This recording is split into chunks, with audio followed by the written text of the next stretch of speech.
Right, planning for alternative futures. So what I thought it would be nice is just to start off very briefly by a chance for people to introduce themselves. Then what we'll do is we'll talk about getting ready to plan in a Vuca world, and we'll have a conversation about that. Also, then we'll move into the meat of it, which is talking about scenario planning and working with business models in the new normal. One of the real challenges I think we're all facing at the moment is that we're trying to do something we think we know how to do, which is write a plan, but we're doing it in a context which is so radically changed that the mindsets and the tools and the processes that we've used in the past really aren't going to work very well. So one of the things I just want to start us off with is helping us all to get into a different mindset, because we're going to need one. So let's just start off by thinking about Vuca for a minute. Vuca's been around as an idea for a long time. It actually goes back to the American military in Afghanistan, trying to explain to the armchair generals back home what it was like to be in their world. And Vuca stands for volatility, uncertainty, complexity, and ambiguity. But I think it's a great acronym to hold in your head when you're trying to think about this world and accept that the predictability, the repeatability, the stability we'd like to work with, and which conventional planning assumes, just isn't there. So, if we're thinking about volatility, we're thinking about rapid and dramatic changes that come out of nowhere. The more connected our world is, potentially the more volatile it is, and certainly the world we're in now. We all face real uncertainty. We can't know everything fully, and that, I think, has moved from a position where plans are a bit uncertain and you're making some big assumptions to we don't even know what assumptions we can reasonably make. We're living in a complex world in which everything is interconnected and interdependent, and therefore, and what you see is emergent behavior. We're not seeing something in which you can say, if I do these things, the result will be these. That linear world is gone. And the idea of being ambiguous, even if we've got data, we don't know what it means, because the world in which we're trying to interpret it, the context in which we're trying to interpret it, is changed. So we're dealing with Vuca, and it's not going away anytime soon. And I think it's helpful for us, for those of you who are planning, I think it's helpful for those you're working with, for them to be able to tell you, you've got to think about this context differently. I think it's also useful to think about this one again, American, not particularly chosen for that reason, but Donald Rumsfeld made this famous, or indeed infamous, the known knowns and the known unknowns. But I share this model, actually this comes out as a science model, it comes from NASA originally, and it's used a lot in design thinking. And what you're trying to say is, actually, there are different types of questions that we have. Some questions are about the things we know we know. Some of them become, at the other end, we don't even know we don't know. And you need different approaches to think about those different kinds of questions.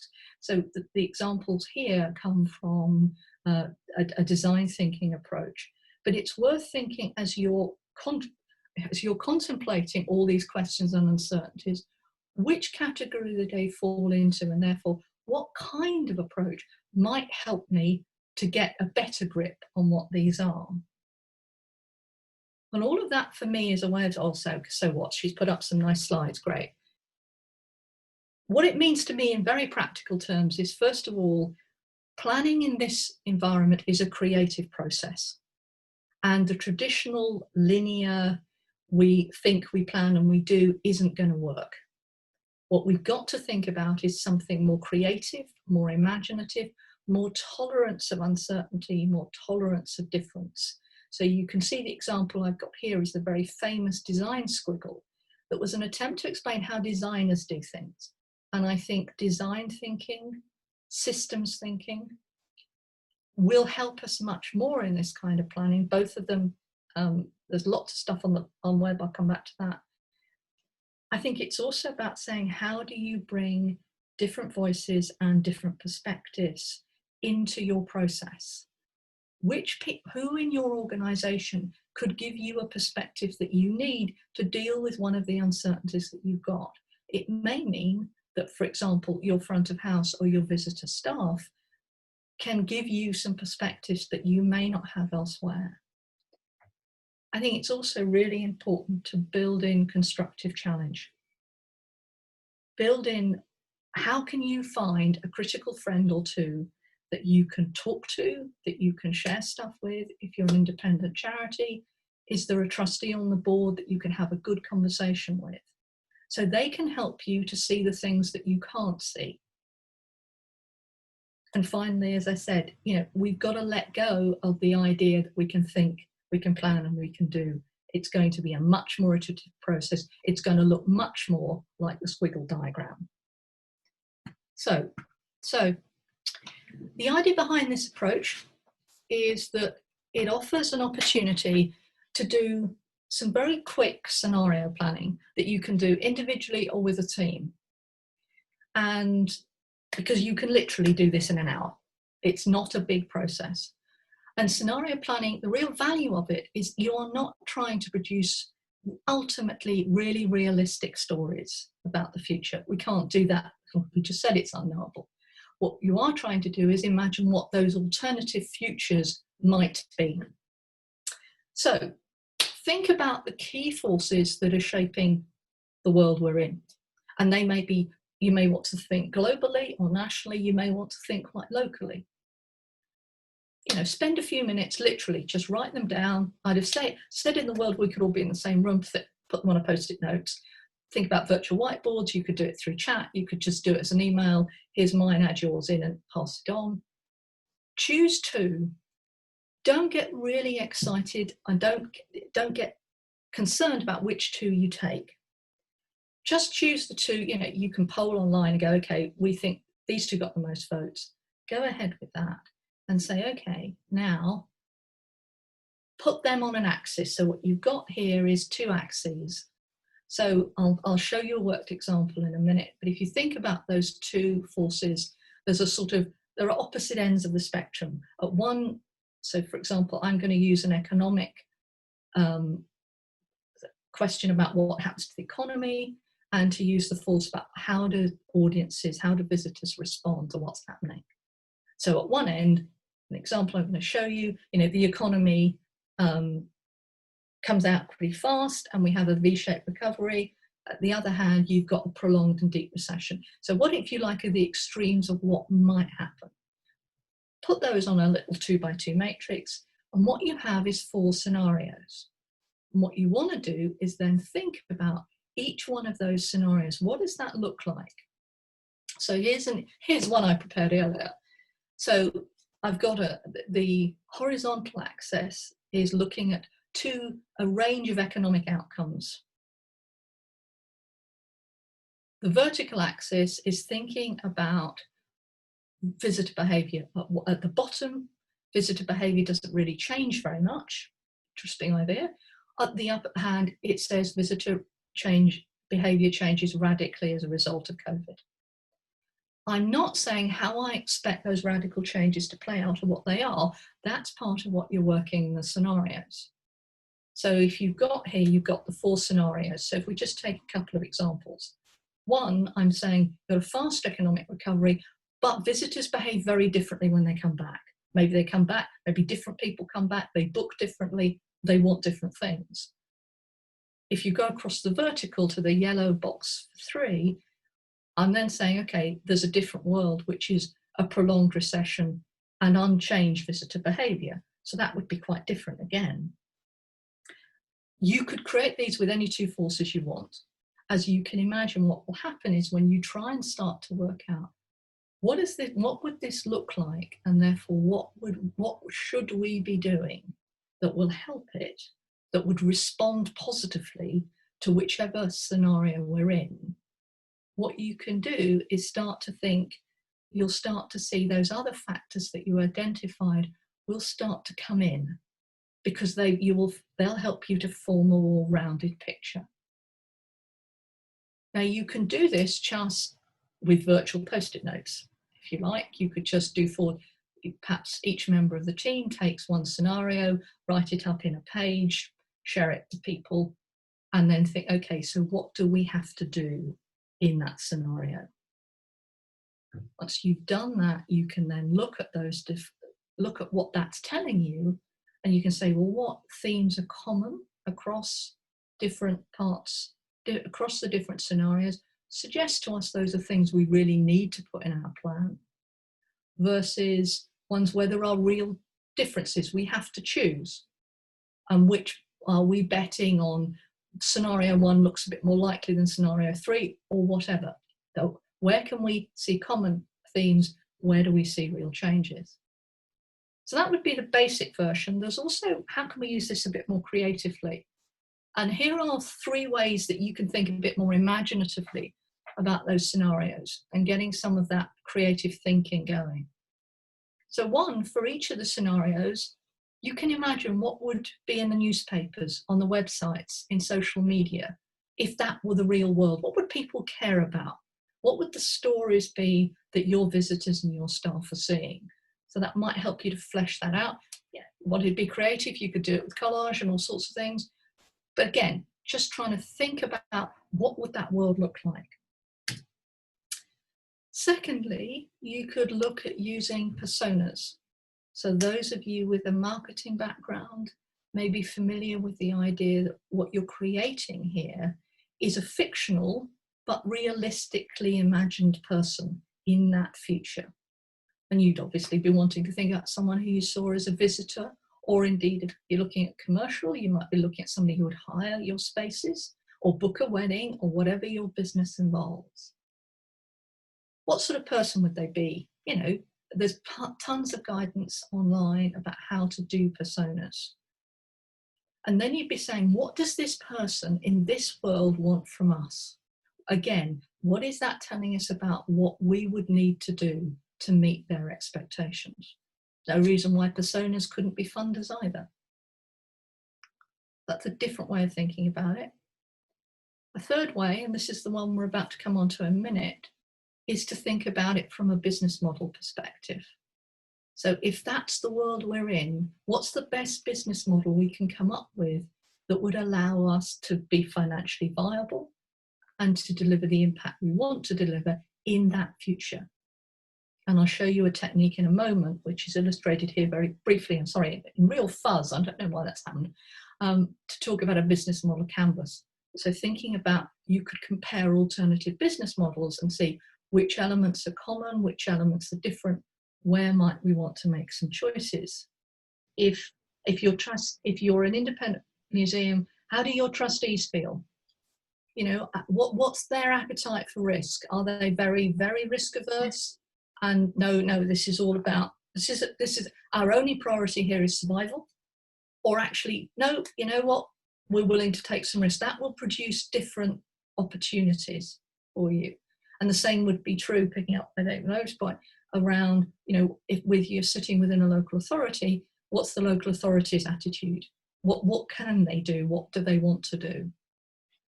So I think the process of thinking about what those factors are, and the point is those factors need to be beyond your direct control, because that's where they're creating worlds that you can't shape directly.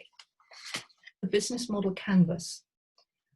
It's been around for about 10 years, and its purpose is to allow you to put your business model on one sheet of paper.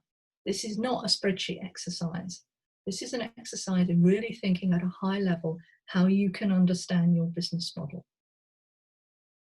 And the point, I think it's worth thinking, often when people talk about business models, the focus too often is just on the financial model.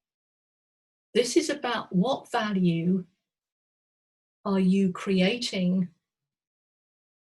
distributing, and capturing. So how are you creating value? Financial value, yes, because we live in a capitalist society, but also what value are you creating for the people who visit, for the people who hire your business? Why are they doing it? How are you doing that? What internal mechanisms do you have? And then finally, as hopefully this value floods out of your organizations, how are you capturing enough money, but also enough brand, reputation, connections that will enable you to build a business and maintain a business that's viable? And the idea is you're putting it on one bit of paper. So the heart of this is, who are your customers? Customers, funders, anybody who you are creating value for/with. And again, that value is not just financial.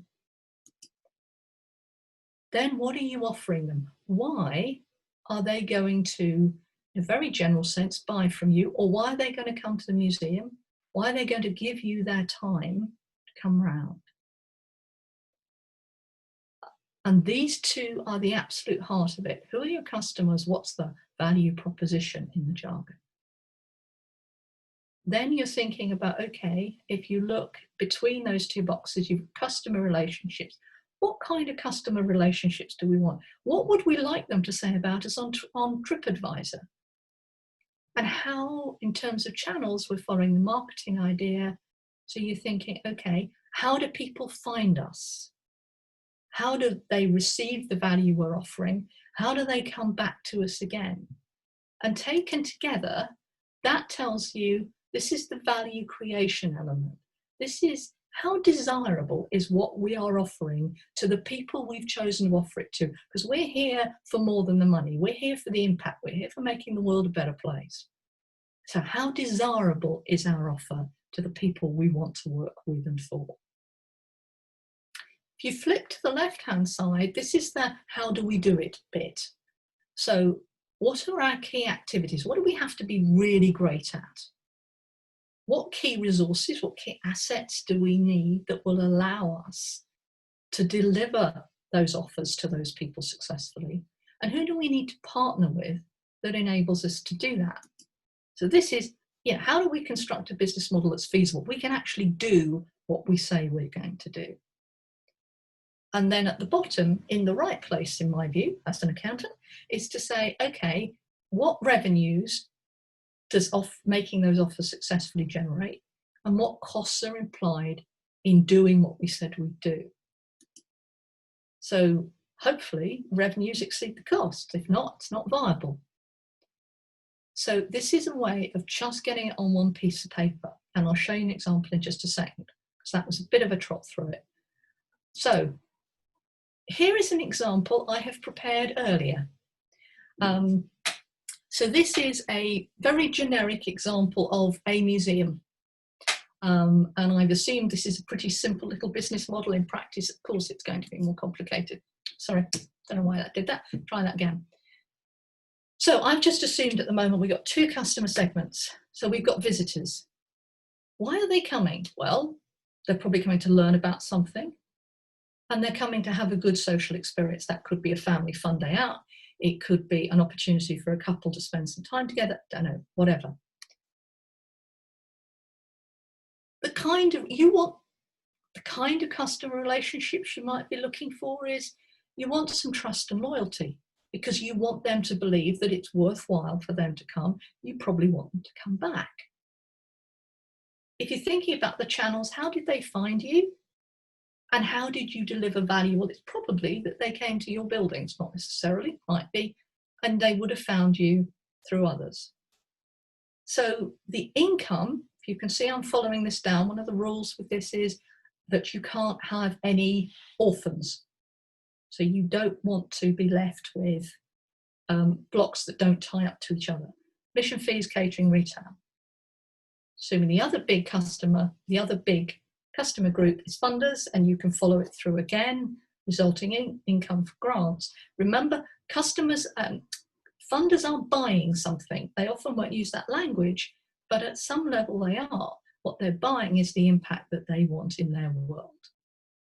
Then on the other side, you can see that I've put here some examples of what might be key activities, of the things this organisation's great at, what assets it needs to do that, and who it might be partnering with that enables them to do that. And then you can see in the bottom left, what you've got is a whole series of costs associated. And if you were to do this and take it further, you could start putting numbers against those. And those two boxes at the bottom are your financial model. And what I've done with the colours is to differentiate between the fixed costs in purple and the variable costs, which are in a sort of bluey colour. So that's how you might, that's a sort of generic version for a museum. What you want to do is work with your team to think about how you can create a model like this for your whole organisation, or for a part of it. It might be you're looking at a revised retail offer, or you might, many of you were talking at the beginning about moving some of your activities online. What is the business model for your online activities? You might want to use it to map what you've currently got, and then you might want to say, yes, and what would we do with it in the future, assuming that we reopen in some way? Do we just keep them going? Do we want to make, do we want to make them more impactful? How would that be? Do we want to make them more cash generating? What would we need to do to put more money in the bottom right hand box? So it's a way of starting to play adaptively with what your existing models are. I'm just including this. This is a version of it that I developed with Dawn Langley. Those of you who've been on the course will recognise it. I'll include this in the pack. It's just a kind of how-to.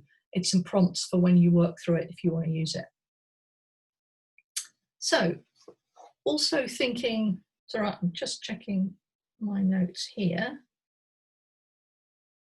So this is another example. This is taking the canvas, and this is another example of how you can use it. So just thinking, okay, how might we use this tool? So I really suggest it's a great model to use with other people. You know, think about using the whiteboard in Teams or other virtual whiteboards. You can do this together even if you can't be in the same room together. You can use the business model canvas to map your whole organisation as it is now, to explore options for the future. You can absolutely take, if there are areas that are particularly problematic for you, or we need to work out how we do retail in this world. We need to think about what a hires business would look like in the future. We could think about how you might, what would a business model in that future world look like under scenarios. You can use it as a prompt for questions, which is what the Corona canvas here is doing that Yvette pointed out to me. You can use it as a prompt. How is the world we're in changing our business model? So remember to think about, you know, it's the 5 W's and the H, or you can think about it, you know, things like, in what ways could we? Wouldn't it be nice if? What if we? You could use the canvas to explore options. So if, for example, you had to start, I started with customers and the offer. But if your finances are immovable, this is how much money you've got to make, or this is the costs you've got, that's it. You start at the bottom and you map those out and you say, okay, if that's the finance parameters we've got to work with, what can we do up top that allows us to deal with those? You can use it to test options. If a number of organisations I'm working with have sort of produced 5 budgets, 3 budgets, 5 budgets. Some of them produce more than that, which is a bit silly actually, because it's, you lose control. But think about, if you say had 3 different budgets, what's the business model implied by each of those budgets? Then you could say, once you've made a canvas, you can then start to talk about the trade-offs.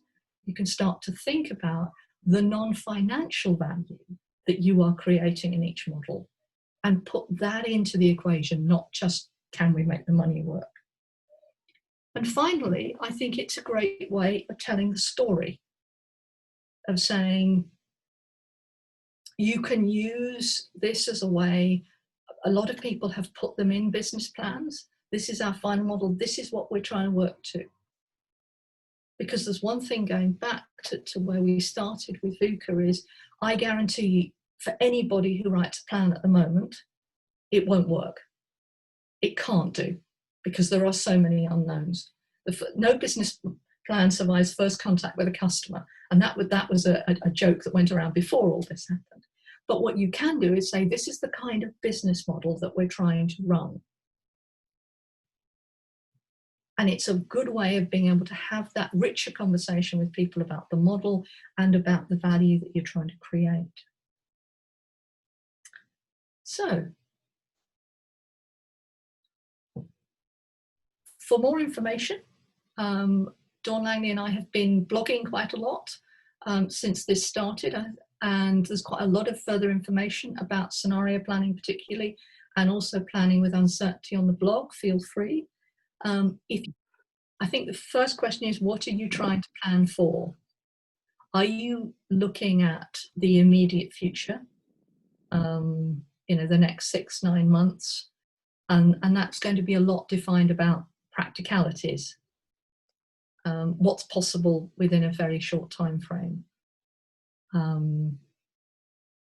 Or are you looking for, okay, what we're actually trying to do is produce a medium-term plan?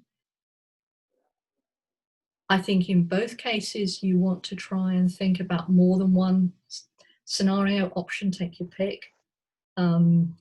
Because I think the one thing, and there particularly I'd be thinking about, what are the biggest variables that we face? So in the short-term plan, it might be a question around timing. So it might be that what you need to do is think, okay, either we are going to reopen here, here, or here, and what are the different plans, different routes that would be implied by those different dates? And you need to be ready, because, I say, whichever happens, it's likely to be the wrong one. It's just the nature. The other thing I'd say is, if you're thinking a longer term plan, so you've been asked to say, okay, what's the next 3 years looking like? Then I would personally, I would start with what are our options for a future business model? And then start to interrogate, and I wouldn't say don't work with hundreds of them, because you just won't be able to cope. So, 3 to 5 is good. If you use the scenarios, you probably find there's one that's so unattractive or so unlikely you don't want to bother with it. But I think for me, working with business models is really important, because we know the plans themselves will have to flex and adapt. But if you have a sense of, this is the business model we're going to try and run in whatever the next few years look like. So what does a socially distanced museum business model look like for us? I think one of the challenges is that, we've all been in survival place, just reacting, managing the crisis as best as we can. There's going to come a point where we're going to begin to do some slightly longer, more future-focused planning. Where that point comes, and actually it's going to be a fairly gradual shift, I think, I don't know, and that will be very much for individual organisations. But I think one of the things that I'm observing is how challenging it is for people to cut out time to think about the future. But if you don't do any future thinking at all, and you're just caught up with the day-to-day crisis management, it becomes really then hard to switch your brain into the future. So there's something around earmarking a bit of time to just do that, even if you're not having to produce or can't produce a plan as such. Just spending a bit of time seeing where are the opportunities, because there are some. And it's 3 o'clock, so we should, yep. Can I just say as well, I wonder if it's also the case that museums also need to be able to plan to be very flexible, because we don't know what the future is going to look like. There is a possibility that sometimes museums may need to close again. So there's a need for museums to be able to sort of build in the rapid response, because we just don't know whether there may be localized lockdowns going forward at the moment we don't know. Yeah. Absolutely, and I think that ability to be flexible operationally, but also for people to accept a level of flexibility that they haven't always needed to exhibit in the past is a very real challenge. But on the other hand, all of us got our normal habits of work destroyed right now, so perhaps we can develop some new ones. Okay. Thank you very much indeed, Elizabeth. I think it's over to you to finish. I look forward to seeing you all tomorrow at 2 o'clock. Thank you. And to recap, we talked yesterday about the need for a different mindset and different tool set in what I believe we borrowed from an old song, The New Abnormal. The importance, I think, of getting away from the idea that planning is a process where we think, we plan, and we do. It's a linear process. We know how to do this, more possible, and I think more meaningful. And your chances of producing a plan at the end, whatever is that plan for 6 months or 5 years, that plan is much more likely to turn out closer to the way that you want it to be. We also talked about using scenarios to think creatively about possible futures and how you could respond to those possible futures. What would being, thriving, surviving in that alternative reality look like? What does that tell you about what needs to be in the plan? And we talked about 3 ways in which you could do that beyond just, stick some virtual post-it notes on a virtual whiteboard and go, what does that mean for us? About it, again, helping to stretch our imaginations, helping us to think more widely and more deeply, whether that was with personas, it was thinking about new sites, or then using the business model canvas approach to try and imagine what a business model, successful business model, would look like in those worlds. And what we also then did is take a bit of a look at the business model canvas as a tool and think about how you could use that, either as part of scenarios or in terms of thinking about what the futures might be. And thinking, okay, we know our business plan, there's going to be some variances from it because reality is going to hit. But what kind of model are we trying to run? How can we tell the story of that business model, that transitional model for whatever it is, to our staff, to our stakeholders? And I want to think here about really 3, I think, techniques that are really helpful. First of all, I want us to think about being mindful of our own assumptions. And I think this came home to me really strongly in a rather different context. I've delivered lots of these sorts of talks over the years. And I'm being asked to do a number of them online. And in reflecting on how I feel I'm doing, one of the things that strikes me is I'm very comfortable with the content. And I thought, but actually, without the feedback from the audience, I'm finding this really quite hard, actually, because I feel as if I'm talking to my great big screen all the time. And I hadn't realised until I did that just how much I missed, even the sight of somebody who's looking really bored and actually wishes I'd shut up or whatever.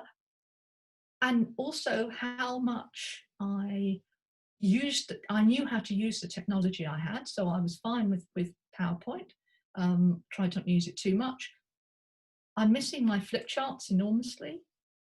And what it told me was there's certain things where I can carry my past experience and expertise in, but this is a completely new context. And that importance of saying, but yes, but you assume you knew how to do that. Turns out you didn't know how to do it in this context. And also how some of the habits that worked really well in a presenting context, physical presenting context, actually they really don't work at all in this context. So there's some things I'm having to unlearn just in this process. So thank you for helping me with the learning process. But be mindful of assumptions. We'll talk about that a bit more in a minute. I think we have to learn to think a bit more like designers and a bit less like project managers. we have to get more creative. We have to be more mindful of the sorts of thinking that we're doing. How far are we doing, if you like, divergent thinking, creative, exploratory thinking? When are we doing convergent, critical thinking in a way that we haven't had to do when business planning was a nice linear process that you could put on the Gantt chart? And also building up that idea of thinking a bit more like designers is thinking about experiments that can test your plans, that can build confidence, small, cheap, free experiments that you can do before you roll out the whole plan, so that you can build confidence for yourselves and for others. You can tweak them where necessary. And again, we'll pick that up in a minute. So,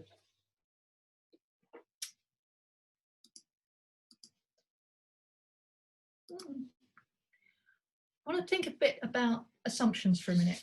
Some of you may have come across this model before from Chris Argus about the ladder of inference. Human beings have evolved to do an awful lot of things on automatic because, when we get up in the morning and, the first thought is, I need a cup of coffee, we don't have to think about how do I make a cup of coffee, mostly, which is a good thing first thing in the morning. But what the mental architecture that we've developed that allows us to do that also means that we jump to conclusions, because that misses out all the steps on the ladder of inference. And for well-known problems that we think we know how to solve, that's what we do. But I think when the problem we've got is design a business plan, make a business plan, but make a business plan in a completely different context, I think it's worth just backing down that ladder of inference a bit and say, actually, what really do I observe? Because I can't go straight to the top anymore and say, I can take actions based on my beliefs. So I think it's really helpful in the process as you're planning, and this is where other people can help you, where it's a really team effort because you can challenge each other. What assumptions are we making that are based on past experience that may not be relevant in this world? Where can we need to step back and just think through? I've recently been reviewing emergency funding applications for the Arts Council's programmes.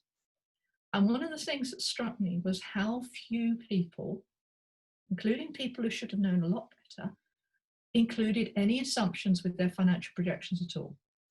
So they presented this nice balance sheet, a nice income and expenditure account and a cash flow, and there was no explanation of how those numbers were calculated.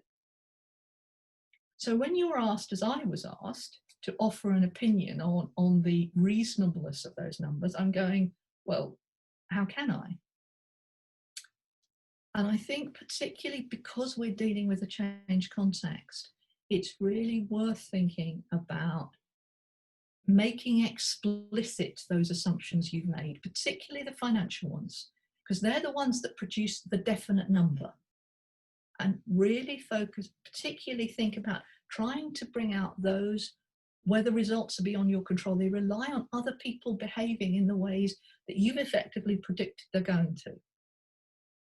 And making that explicit helps to manage expectations internally and externally. So the obvious assumptions are going to be around, we've perhaps got a maximum capacity in our museum when we reopen. How many people are going to come? When are they going to come? What are they going to do when they come? You're going to have to make a pile of assumptions about that. Surface those assumptions, put them in.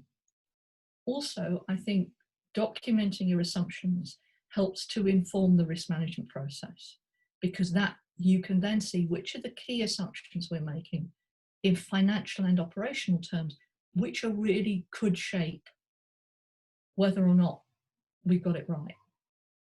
So think about our assumptions, make them explicit, because the assumptions we made before may well not be relevant in the world we're in now. Secondly, I talked about thinking like a designer. Design thinking has become quite popular in the last few years, and it's getting a really big boost. Some of you may have been involved in things like visitor experience mapping, which comes from there, and a number of other sorts of processes. I think what's crucial about design thinking, and in the resources that I'm sending, I'll include a list of links for those of you who want to go into this a bit deeper. But at the end, design thinking is an attempt to explain what designers, and that's everything from fashion designers to exhibition designers to user experience designers in digital, etc., do. It's just a way of trying to understand the process, and it's largely based on observing those people and what they actually do. And really, it's just how do people solve problems? And what's crucial for me is it's both a creative process, but it's also a non-linear process. It doesn't go from 1 to 2 to 3 to 4 in a very nice line. And I think these 4 principles are the principles the Design Council offers. And I think they represent very much what design thinking is about. It's about putting people first, about being human-centric. It's about communicating visually and inclusively. So I think when we're looking at business plans, and I look at a great many business plans over the years, I'm really struck by organisations that design amazing exhibitions and wonderful interpretation and great catalogues, and they produce business plans that put even an accountant like me to sleep in 5 minutes. Dense walls of text, a few tables at the end, and that's it. And there isn't a storytelling that goes on. There is so few visuals. So think about, as you go through, how you can tell the story, because the better people understand the story you're telling in your plan, the more likely they are to actually engage with it. The more likely they are to possibly offer you some feedback on it that's meaningful when it's a draft. The more your staff might buy into it and therefore help deliver it, the more your trustees will actually understand what they've signed up to. And A, might be able to help you do it, but also will understand when some things don't work the way you hoped. And some of those will be better and some of those will be worse. But building that engagement. They talk about collaboration and co-creation. Again, you know, I've been involved in a number of museums over the years that have come up with some amazing co-created exhibitions, working with local groups, for example. I'm really struck by some of the work the People's History Museum in Manchester has done over the years. But we don't bring that expertise in co-creation into the way we design business plans. So often they're written by the director of the museum with the finance director, usually, well, absolutely now in separate rooms, and they bring them together at the last minute and hope. So think about how you might create a more inclusive and collaborative process with your whole teams, perhaps with people from outside the organisation who have expertise, and we'll come on to that in a minute. And finally, iterate, iterate, iterate. Because business planning is not most people's idea of fun, I will be frank about that. There is a terrible tendency to just get it done. It's a task. I need to tick it off the list and then go and do something that I really enjoy doing, and more importantly, feels more impactful. But at the heart of design thinking, at the heart of creative work, is the fact that it's not linear. Actually, you will have to go round a few times because you'll test stuff and decide it doesn't work and you need to go back part way and start again. That is not wasted time. That's an investment in developing a plan that is actually deliverable and that people will really buy into, as opposed to a tick box exercise. So, try this again. Let's think about, so what do we, let's talk about the tool, the framework that quite often comes up in design thinking, and some of you might have seen it. It's called the double diamond, for reasons that are finding obvious. And what it's really saying is there are 4 phases plus the actual, okay, you've got the plan now, the plan has to actually, in this case, you've got the 4 phases of developing and getting the plan signed off, and then you've got an evolve phase that actually says, this is what happens. We go on and we actually implement it. And how do we learn through that? But that's another lecture entirely. So what this is saying is, and I say this is based on watching a lot of great designers over a good couple of decades. This has been developing. And this is about saying you need 2 cycles of divergent creative thinking, what people often think of as brainstorming. What about, what if, no, just go and research this, let's go and explore this.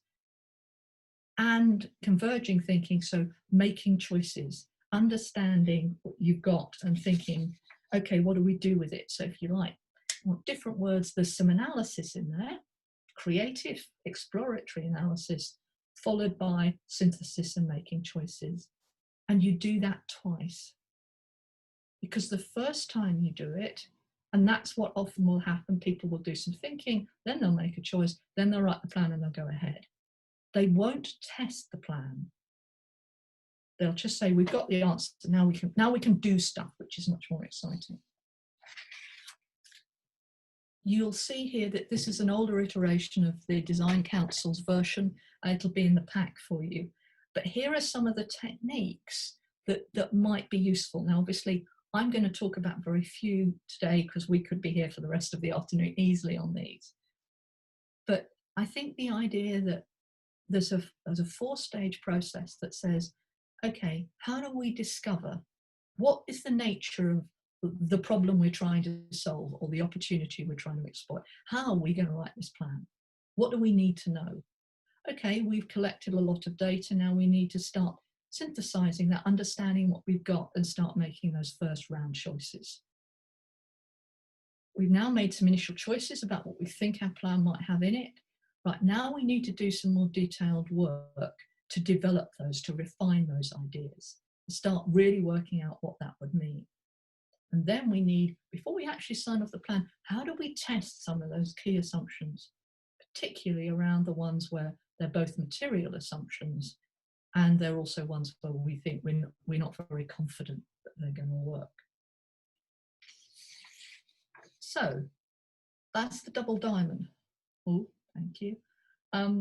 So what I want to do is then think about for a few tools for each of these sections so that we can start to think about what that might mean in this context. But before I do that, I just want to stop and see what we've got. I can't talk and read the chat at the same time, so give me a second. Thanks for the, that's great. Thank you for the suggestion on the digital board.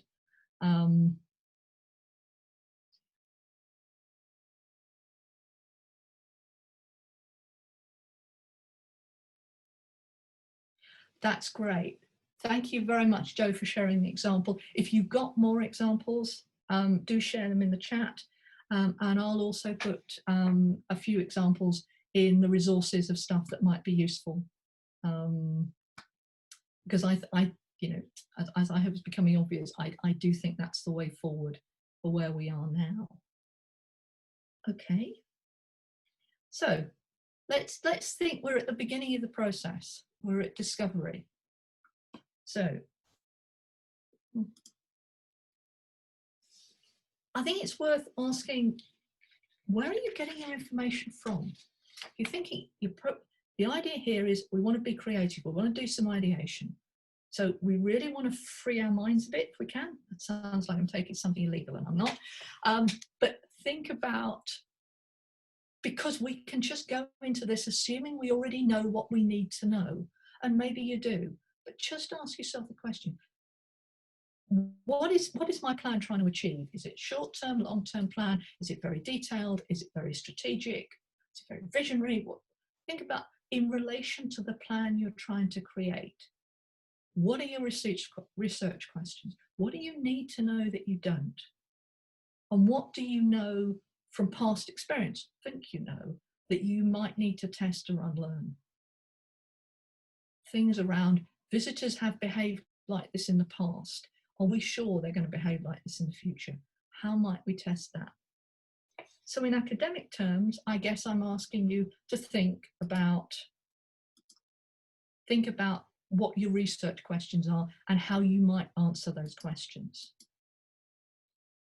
So thinking about where is your information coming from?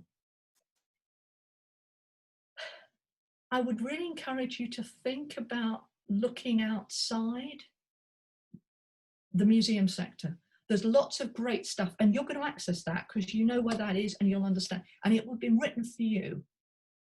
But thinking about there isn't a sector or an organization in this country at the moment that cannot be thinking about how it remodels its future. If there is, great luck to them, because there'll be very few of them. So think about who else within your networks, within your communities, might be asking some of the same questions you're asking. Going back to the co-creation idea, how could you pull some of that insight? How can you use your networks to get you free information? So, thinking about other arts and cultural organizations, obviously that, you're all doing the social distancing thing in different ways, public bodies, local businesses and community organizations. Also think about web resources. There is not, a think tank or a management consultancy or a university out there that is not putting out think pieces on what the future might be right now.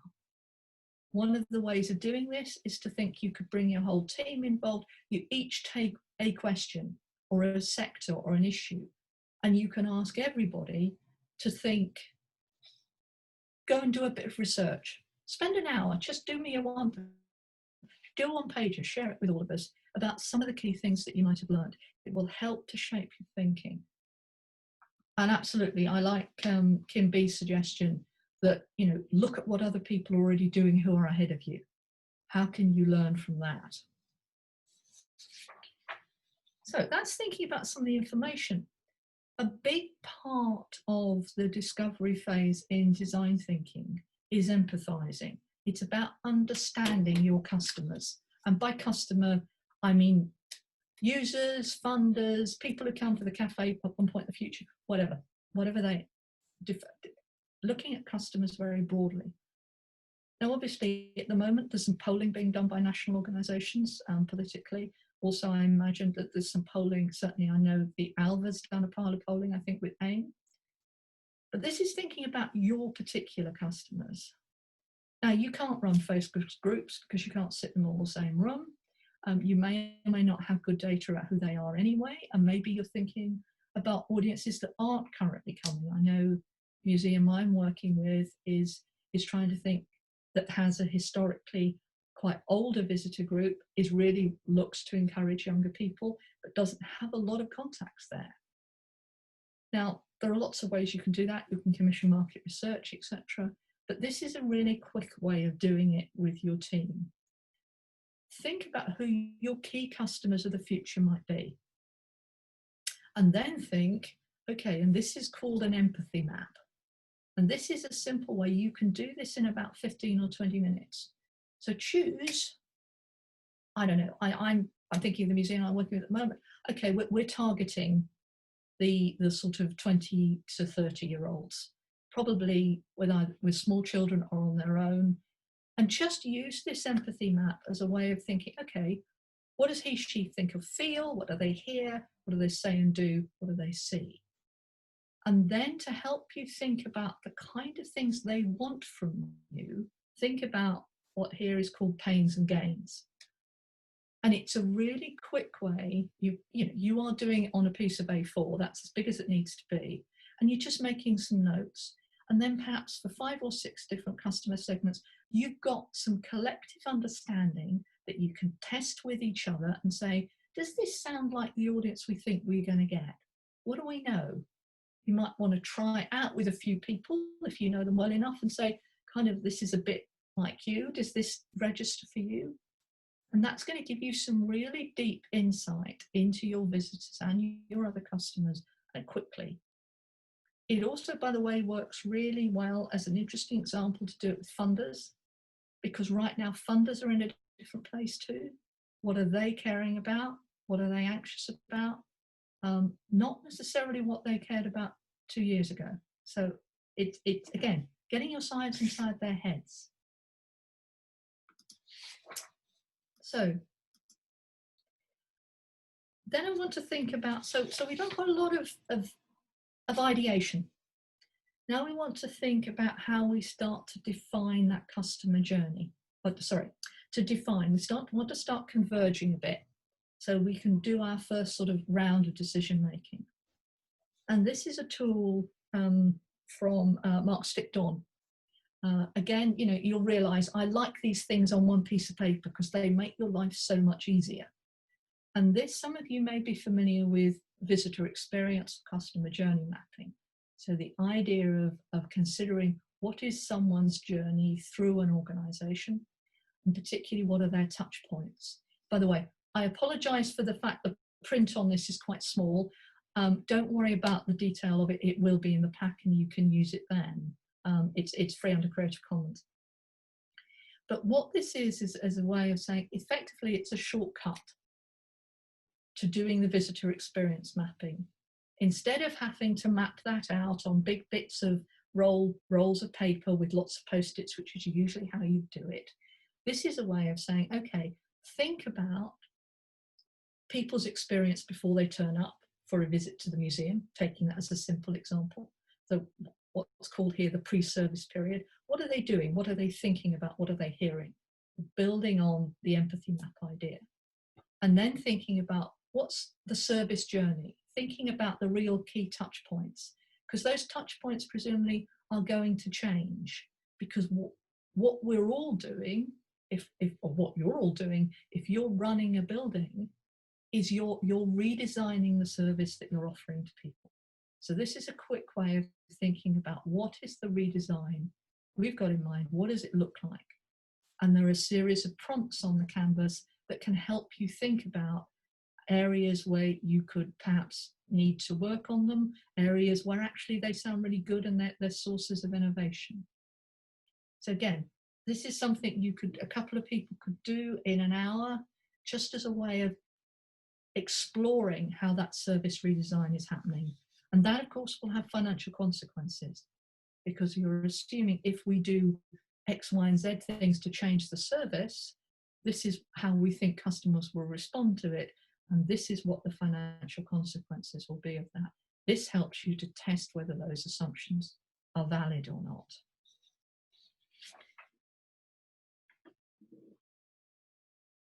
So that's taking a look at discovery and define. So now what I want to do is think a bit about development. But before I do that, I just want to check, is any questions so far? Anyone wants to ask anything? There's some good stuff coming in around opportunities. Okay, all right, so we're with me so far. Okay, let's look at, we're now into deliver. So we're now thinking about, okay, we reached towards the end of this. We've done quite a lot of thinking. We have a sense of what we want our future to be and the plan that's going to summarize that. But now we need to do some testing of our plan. And let's think really, first of all, here about, this is one of the key tools in design thinking, which is prototyping. So the idea of what you will respond to your new product or offer or service. The crucial thing about prototyping is you only make it as good as it needs to be and no more. This is not the same as a pilot. Pilot is often a much more sophisticated thing. This is just, we want to try and we think if we offer this new service, we think people will like it and they'll buy it, hopefully, might be the assumption. How do you prototype that? How do you create a very low level product?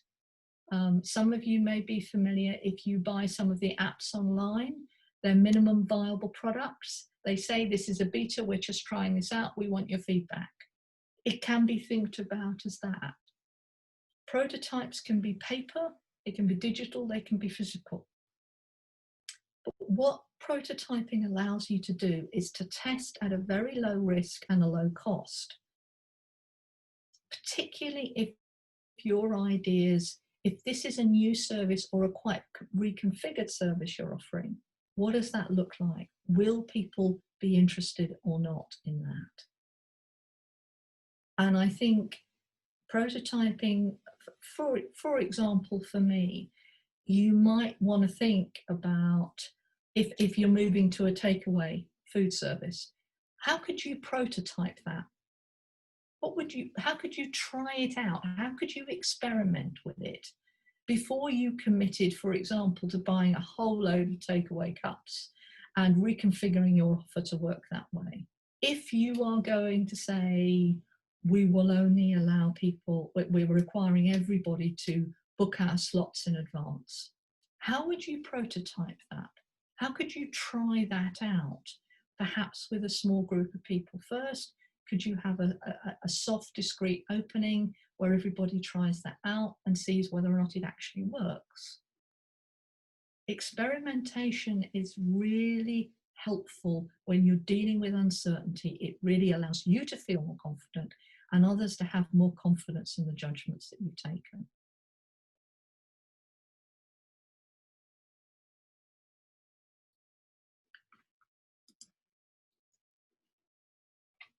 Secondly, if we're looking, and this is where the accountant in me has to do a bit of this, a different sort of testing. A prototyping tends to be involving a service of some description that you're offering, and you want to test how people feel about it. So in the process of that, you can learn whether it'll work, whether you need to change what you're offering. This is sensitivity analysis, is a way of dealing with risk, of understanding how much risk there are in your financial projections. So what I've done is to say, and it's a simple concept. It's something people often don't like doing because what they think is, oh, people just want one set of numbers that we're going to work to. And you are going to have a budget that you're going to work to. This is about saying how much financial risk and quantifying the level of financial risk that is in this model. So everybody knows up front quite how big it is. So what I just wanted to do was share with you a very, very simple example of how sensitivity analysis might help and might work. So this is a very, very simplistic museum. This museum is looking at opening for 150 days a year with a ticket of £4.50. There's only one kind of ticket. And they have a secondary spend of £1.50. And there is a margin on that secondary spend of 50%. There are overheads of £75,000. You can tell these numbers are all rounded up. And the only thing that varies in the whole of this analysis is how many tickets are actually sold. So the maximum capacity for this organisation, sorry, let's try that again.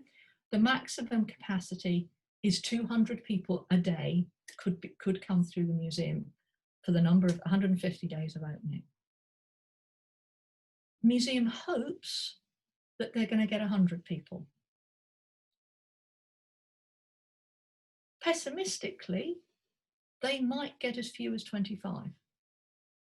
And what the sensitivity analysis does is to enable you to understand the financial consequences of being out.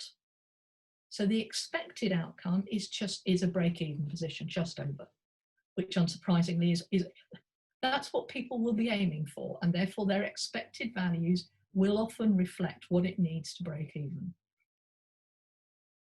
If there's if they get twice the expected number, that's great. Your problem is the pessimistic scenario. And you can obviously look at these, so think about those key externally determined numbers, things like where you are relying on other people to do stuff, usually to buy stuff from you or to fund you. Think about what's the range of expected outcomes. What would we do if it's 25?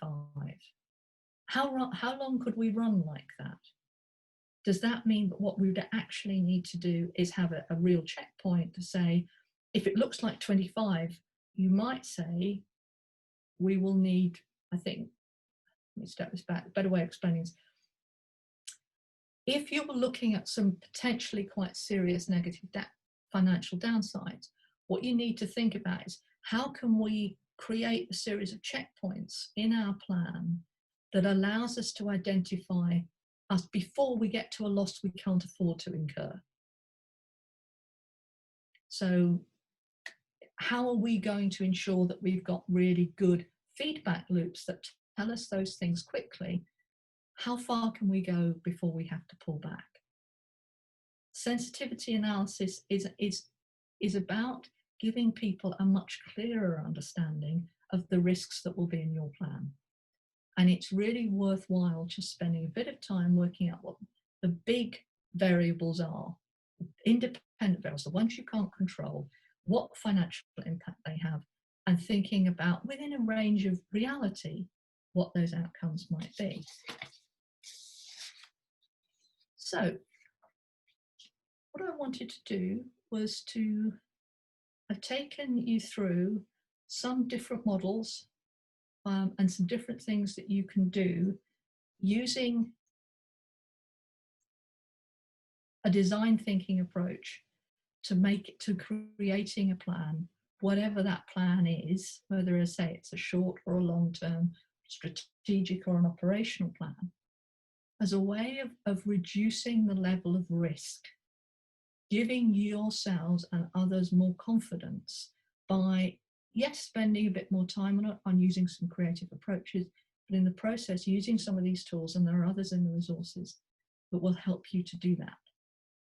So I'm very keen to give you a bit of a chance if there are any questions. So I'm going to say thank you. These are some of the resources. I'll add a few more before I send the handouts over to Elizabeth. But thank you very much. And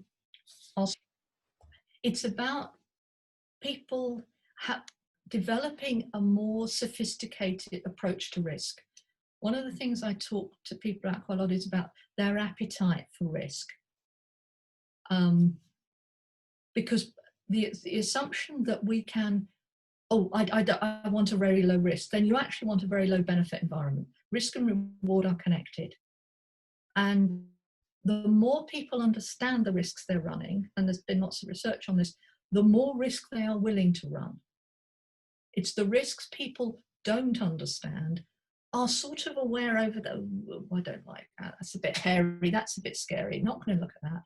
That's what actually leads people to be very risk averse. Trustees, perhaps counsellors, the more you can understand that what you're looking at is a range of outcomes, the easier it becomes to persuade people actually to take calculated risks for the benefits that that develops. So yeah, it's a really nice quick tool, and it, you know, I mean, you saw the example I did. It doesn't have to get a lot more sophisticated than that. And certainly, I mean, the business model canvas comes out of the same place. It's a design thinking tool, very much. And I think it, for example, the business model canvas, you remember the two boxes that really matter, the customer segments and the offer. There is another canvas that's called the value proposition canvas, which takes those two and ties it with the empathy map. And that's a great way of, again, it's free to download. If you're really thinking about our offers changing a lot, or we think we're going to need to work with different groups of people because of what's going on.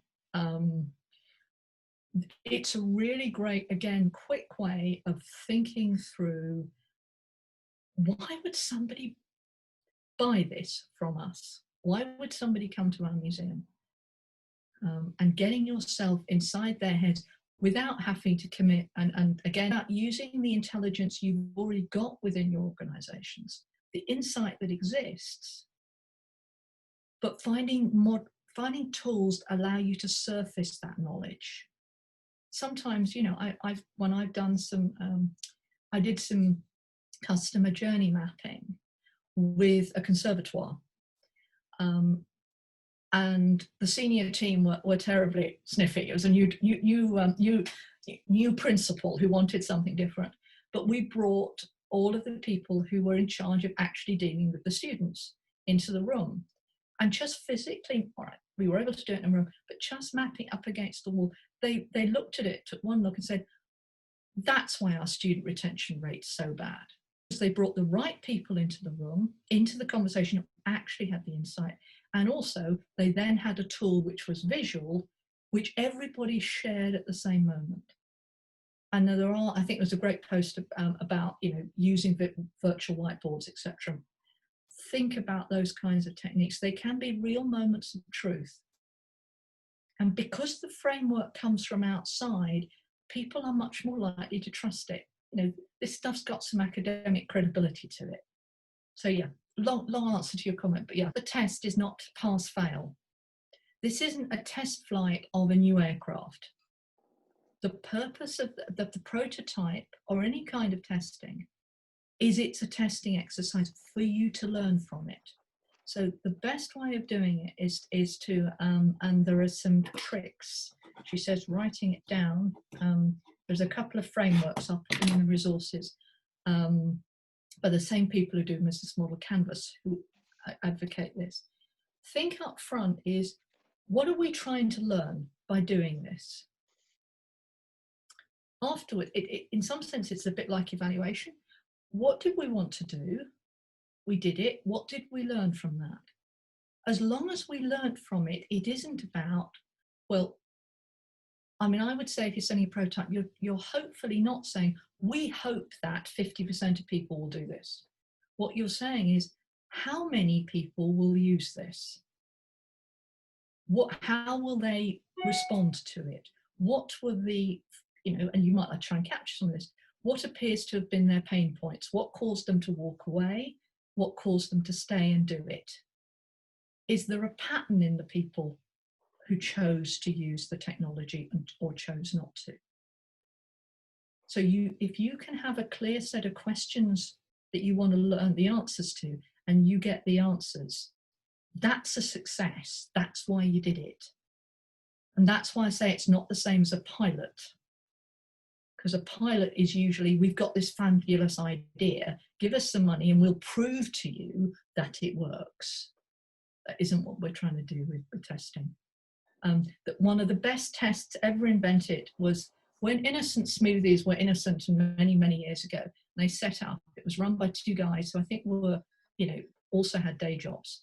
And they worked out that for innocent smoothies, their target market was the same people who went to music festivals. So a youngish audience with a bit of money wanting to have some fun. That was part of the brand they went with, as you can imagine.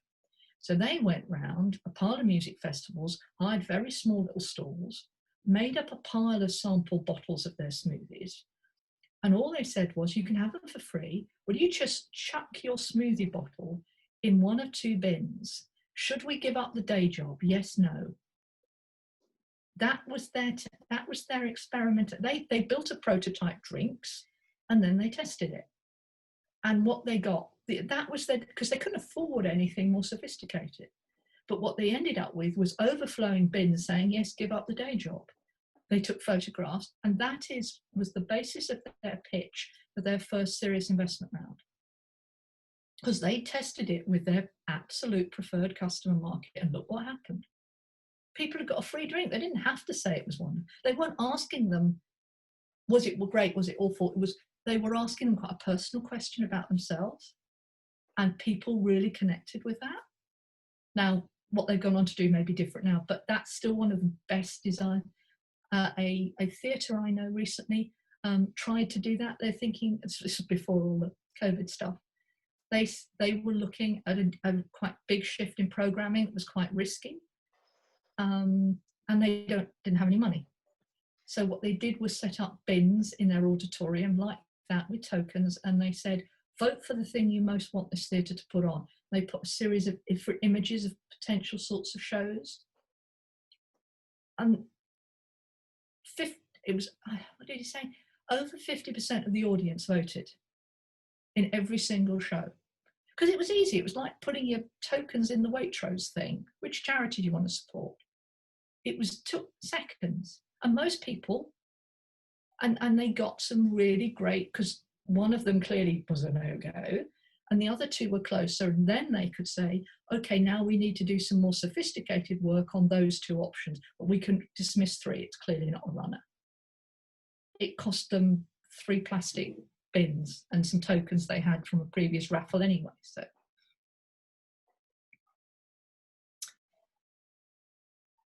one more question, and I think I should hand back to Elizabeth. Is there anything else? Absolutely, I do, because I think any funder of any sophistication understands that things are unknowable at the moment. And I think for me, the more you can demonstrate that you have thought it through, that you've understood that some things may not work the way you want them to, the more you sound more intelligent, more honest, more sophisticated. And actually, that means they have a much better chance of getting a good outcome, because you move beyond pass fail.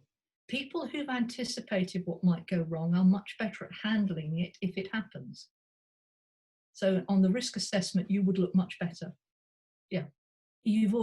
I'll send the slides over to Elizabeth, and it has my email address on it. And please, I know with something like this, I've thrown a great deal of stuff at you in less than 2 hours. And I'm absolutely up for, an email or a phone conversation about, could you tell me more about this or whatever. Things come to you in the next few days. Do please get in touch.